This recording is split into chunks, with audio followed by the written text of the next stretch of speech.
બધા જ મારા હિન્દુ અને મુસ્લિમ ભાઈઓને કાદર શાહ સૈયદના સલામ. તારીખ 14/2/2026 શનિવાર, એટલે કે આજે 13 તારીખ છે ને શુક્રવાર છે, એટલે કાલના દિવસે ક્ષત્રિય સમાજવાળી મુન્દ્રા મધ્યે આપણે બધા ભાઈઓએ ભેગું થવાનું છે. તો મને જે ચાહનારા છે, મને જે માનનારા છે, હિન્દુ મુસ્લિમ સમાજના યુવાઓ, વડીલો, બધાને ખાસ અપીલ કરીશ કે ગૌચર બચાવો. જે આપણે કચ્છ માટે મોટામાં મોટો સમસ્યા છે ગૌચર બચાવવી, એના માટે જે યુવા અવાજ ઉપાડે છે એને કોઈને કોઈ રીતે કેસમાં ફસાવી નાખે છે અને એનો અવાજ છે બંધ કરવામાં આવે છે અમુક તાકાતો દ્વારા.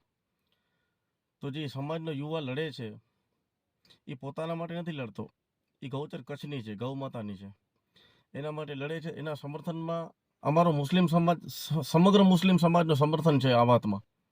જો સારું કામ હશે સમર્થન કરશું 100%. અને મળદ માણસ હોય ને, મળદ માણસ એનો ભેગો રહેવામાં મજા છે. અને ઇતિહાસ છે ને, ઇતિહાસ એ મળદ માણસનો હોય, માય કાંગલાનો કોઈ ઇતિહાસ ન હોય. તો હા, તકલીફ થાય, 100% તકલીફ થાય, પણ મળદ માણસનો હંમેશા સાથ આપવાનો, મૂકવાનો નહીં કોઈ દિવસ.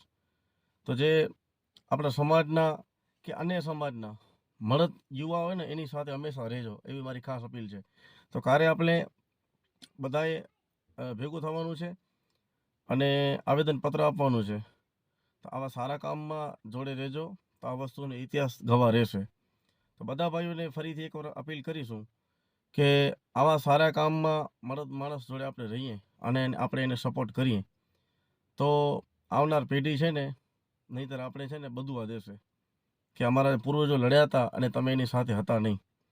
તો આ લડાઈ બહુ સારી છે અને કાયદા અને કાનૂનના દાયરામાં રહી આપણે લડત લડવાની છે. અને આપણાથી લડત ન લડાય તો જે યુવાઓ લડે છે એની સાથે આપણે રહેવું જોઈએ, એવી મારી ખાસ અપીલ છે બધા ભાઈઓને. તો કાલે બધા ભાઈ સવારના 10 વાગે ક્ષત્રિય સમાજવાળી મુન્દ્રા, જે આદર્શ ટાવર ચકેડો છે એની બાજુમાં છે, અહીંયા બધા ભાઈઓએ ભેગું થવાનું છે. અને હિન્દુ મુસ્લિમ તાકાતથી ભેગું થવાનું છે. હશે હિન્દુ, મસે મુસલમાન, હમસે હિન્દુસ્તાન. મને આ દર્દ ખબર છે કે જે લડે છે ને એના ઉપર કેસ થાય છે, સમાજ માટે લડે છે, લડત આપે છે. 2018થી અવાજ ઉપાડું છું. 2018માં મારા ઉપર એક કેસ ના હતો, સિંગલ એક કેસ મારા ઉપર ના હતો 2018માં. અને 2018 પછી મેં અવાજ ઉપાડવાનું ચાલુ કર્યું, હિન્દુ મુસ્લિમ કોમી એકતા ગ્રુપ ચાલુ કર્યું, ધડાધડ બધા કેસ થઈ ગયા, કોઈ કેસ બાકી નથી રહ્યો. એટલે આ જે યુવા છે એનું દર્દ હું સમજુ છું. કાંઈ વાંધો નહીં, અમે તમારા સાથે છીએ અને હાથથી હાથ મિલાવી, ખંભાથી ખંભા મિલાવી અને દિલથી બધી રીતે તમારા સાથે છીએ, તન મન ધનથી.